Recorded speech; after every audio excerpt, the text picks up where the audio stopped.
আজ তোমাদের সঙ্গে আমি শেয়ার করব দারুণ স্বাদের একটি সন্দেশের রেসিপি। এই সন্দেশ তৈরি করতে যেমন সহজ, খেতেও কিন্তু হয় তেমন দুর্দান্ত।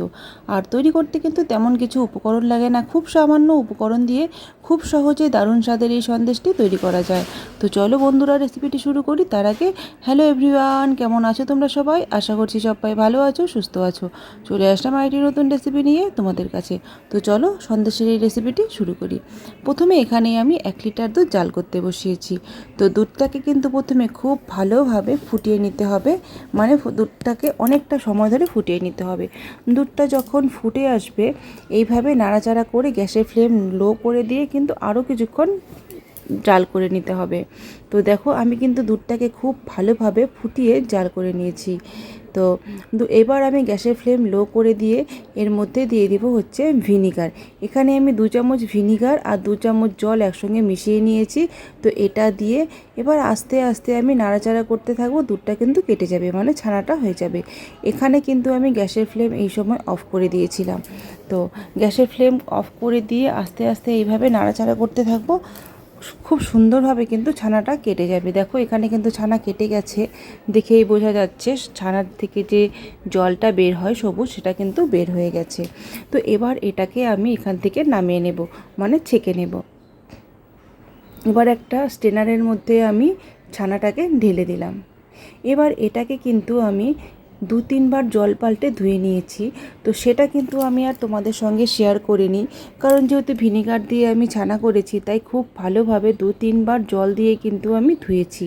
তো ধোয়ার পর এইভাবে একটা চামচ দিয়ে চেপে চেপে আমি এক্সট্রা যে জলটা ছিল সেটা বের করে দিলাম। তারপর কিছুক্ষণ এইভাবেই রেখে দেব। কিছুক্ষণ পর আমি এবার এই ছানাটাকে একটা প্লেটের মধ্যে নামিয়ে নেব। এই প্লেটের মধ্যে নামিয়ে নিয়ে এটাকে এবার এভাবেই রেখে দেব একটা সাইডে। তারপর গ্যাসে আরেকটি প্যান বসিয়ে দিয়েছি। তার মধ্যে আমি দিয়ে দিলাম 1 চামচ ঘি। ঘিটাকে প্রথমে মেল্ট করে নিতে হবে। ঘিটা যখন মেল্ট হয়ে আসবে পুরো কড়াইয়ের মধ্যে এইভাবে আমি একটু ছড়িয়ে দেব। তারপর এর মধ্যে আমি দিয়ে দেব হচ্ছে সুজি। এখানে কিন্তু আমি 2 চামচ সুজি নিয়েছি। সুজিটা এখানে বোঝা যাচ্ছে না, দেখো এখন বুঝতে পারবে। এখানে আমি 2 চামচ সুজি নিয়েছি। এই সুজিটাকে এবার গ্যাসের ফ্লেম লো রেখে খুব ভালোভাবে ভেজে নিতে হবে। সুজির কালারটা যেন চেঞ্জ না হয় সেটা খেয়াল রাখতে হবে। তাই গ্যাসের ফ্লেম লো রেখে কন্টিনিউ এইভাবে নাড়াচাড়া করে ভেজে নিতে হবে সুজিটাকে। সুজিটা যতক্ষণ না পর্যন্ত সুজির কাঁচা স্মেলটা চলে যাচ্ছে ততক্ষণ পর্যন্ত ভেজে নিতে হবে। এবার সুজিটাকে আমি নামিয়ে নেব। সুজিটাকে একটা প্লেটের মধ্যে আমি নামিয়ে সাইডে রেখে দিয়েছি। তারপর সেই প্যানটার মধ্যেই আবার দিয়ে দিলাম হচ্ছে 2 কাপ দুধ। এবার দুধটাকে হালকা গরম করে নিয়ে তারপর এর মধ্যে আমি দিয়ে দেব ওই 3 চামচ গুঁড়ো দুধ। এই 3 চামচ গুঁড়ো দুধটা দিয়ে খুব ভালোভাবে মিশিয়ে নিতে হবে। গরম দুধের মধ্যে কিন্তু এই গুঁড়ো দুধ দেওয়া যাবে না, তাহলে কিন্তু দুধটা দলা পাকিয়ে যাবে। তাই হালকা গরম করে দিতে হবে, তাহলে খুব সহজেই কিন্তু গুঁড়ো দুধটা দুধের সঙ্গে মিশে যাবে। এবার এইভাবে নাড়াচাড়া করে দুধটাকে কিন্তু অনেকটা ঘন করে নিতে হবে। অনেকটা কি, কিছুটা যখন ঘন হয়ে আসবে তখন এর মধ্যে সুজিটাকে দিয়ে দিতে হবে, কারণ সুজি দিলে কিন্তু দুধটা খুব তাড়াতাড়ি ঘন হয়ে আসবে।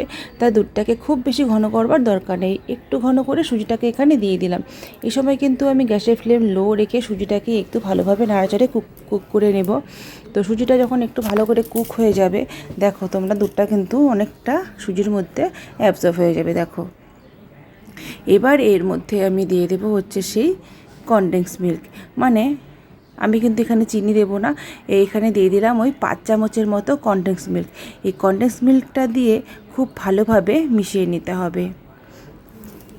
এইভাবে মিশিয়ে নিয়ে কন্টিনিউ নাড়াচাড়া করে নেব। তো এই সময় কিন্তু গ্যাসের ফ্লেমটা অবশ্যই লোতে রাখতে হবে, না হলে কিন্তু নিচের দিকটা লেগে যাবে। এইভাবে নাড়াচাড়া করে করে তারপর এর মধ্যে সেই ছানাটাকে দিয়ে দেব। এই ছানাটা দিয়ে আবারও নাড়াচাড়া করব। খুব ভালোভাবে নাড়াচাড়া করতে হবে। আর একটা জিনিস কিন্তু অবশ্যই খেয়াল রাখতে হবে, গ্যাসের ফ্লেম কিন্তু হাই করা যাবে না। গ্যাসের ফ্লেম হাই করলে ওই তলাতেই লেগে যাবে। তাই গ্যাসের ফ্লেম লোতে রেখে বা মিডিয়ামে রেখে কন্টিনিউ এইভাবে নাড়াচাড়া করতে হবে। এইভাবে নাড়াচাড়া করতে করতে কিন্তু তোমরা নিজেরাই বুঝতে পারবে, যখন ছানাটা হয়ে আসবে এই প্যানের থেকে কিন্তু ছানাটা খুব সুন্দরভাবে উঠে যাবে আর একটা সুন্দর দলা পাকিয়ে যাবে। দেখো এখানে কিন্তু এখনই অনেকটা দুধ কিন্তু শুকিয়ে গেছে। দেখো দেখেই বুঝতে পারছো এইভাবে কন্টিনিউ আমি নাড়াচাড়া করে করে দুধটাকে একটা ডোয়ের মতন ছানাটাকে একটা ডোয়ের মতো তৈরি করে নেব। দেখো এখানে কিন্তু ছানাটা এখন মোটামুটি হয়ে গেছে, প্যানের থেকে কিন্তু খুব সুন্দরভাবে উঠে যাচ্ছে। তো এবার আমি গ্যাসের ফ্লেম অফ করে দেব। গ্যাসের ফ্লেম অফ করে দিয়েছি, আর এদিকে একটা থালা নিয়েছি, তার মধ্যে সামান্য ঘি দিয়ে একটু থালাটার মধ্যে মেখে নেব, যাতে সন্দেশটা আমি খুব সহজেই থালার থেকে বের করে নিতে পারি। থালার মধ্যে ঘিটাকে খুব ভালোভাবে মেখে নিয়ে তারপর সেই ছানার মিশ্রণটা এর মধ্যে দিয়ে দেব। ছানাটা যতটা ঠান্ডা হবে ততটা কিন্তু শক্ত হয়ে যাবে। এবার এই থালাটার মধ্যে ছানাটাকে খুব ভালোভাবে আমি সেট করে তারপর তোমাদের দেখাচ্ছি। দেখো এখানে কিন্তু আমি সেট করে নিয়েছি, একটা চামচ দিয়ে এইভাবে সেট করলে কিন্তু খুব সুন্দরভাবে সেট হয়ে যাবে। হয়ে গেছে, এবার এটাকে সেট করে নিয়ে কিছুক্ষণ এইভাবেই রেখে দিতে হবে। এই 1 থেকে 1.5 ঘন্টা 2 ঘন্টার মতন এইভাবেই রেখে দেব। তাহলে কী হবে, ছানাটা কিন্তু খুব সুন্দরভাবে সন্দেশের শেপটা হয়ে আসবে। এবার ওই ঠান্ডা হবার পর উপর দিয়ে কিছুটা আমি পেস্তা ছড়িয়ে দিয়ে তারপর পছন্দ মতো শেপ করে কেটে নেব। তোমরা তোমাদের পছন্দ মতো শেপ করে কেটে নেবে। আমি এইভাবে কেটে নিচ্ছি। দেখো খুব সুন্দরভাবে কিন্তু কেটে যাচ্ছে, আর খেতে এতটা টেস্ট হয়েছিল বন্ধুরা, বিশ্বাস করবে না। তোমরা যদি একবার এইভাবে এই সন্দেশ বাড়িতে তৈরি করে খাও তাহলে তোমরা বুঝতে পারবে কতটা টেস্ট হয়। দেখো খুব সহজে কেটে গেল। আবার এই পাশ থেকেও আমি একটু কেটে নেব। যাকে খাওয়াবে এই সন্দেশ সে কিন্তু বারবার খেতে চাইবে এই সন্দেশ। আর কি করে তৈরি করেছো রেসিপিটা কিন্তু অবশ্যই জানতে চাইবে। এতটা দানাদার হয়েছিল এই সন্দেশ, মুখে দিলেই একদম মিলিয়ে যাবে। দেখো কত সুন্দর হয়েছে, একটা খেলে বারবার খেতে মন চাইবে। তো বন্ধুরা, আশা করছি আমার এই সন্দেশের রেসিপিটি তোমাদের ভালো লেগেছে। আর যদি ভালো লেগে থাকে তাহলে কিন্তু অবশ্যই লাইক করো, কমেন্ট করে জানাতে কিন্তু আমাকে ভুলো না।